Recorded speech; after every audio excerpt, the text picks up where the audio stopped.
bakit po may mga taong nabulag at napunta po sa kadiliman? Sasagutin niya ni Apostol Pablo dito sa kanyang ikalawang sulat sa mga taga-Korinto, dito po sa 4:4.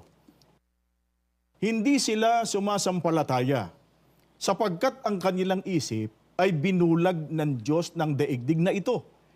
Sila'y binulag nito upang hindi nila makita ang liwanag ng mabuting balita tungkol sa kaningningan ni Kristo na siyang larawan ng Diyos.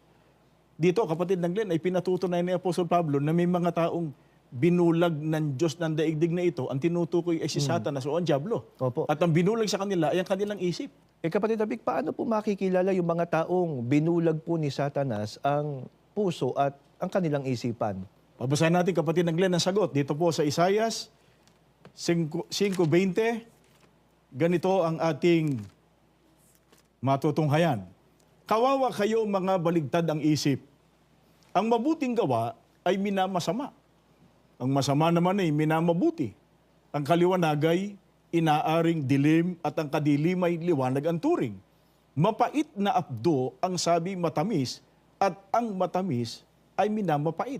Madaling makilala, kapatid na Glenn, yung mga taong nabulag ni Satanas.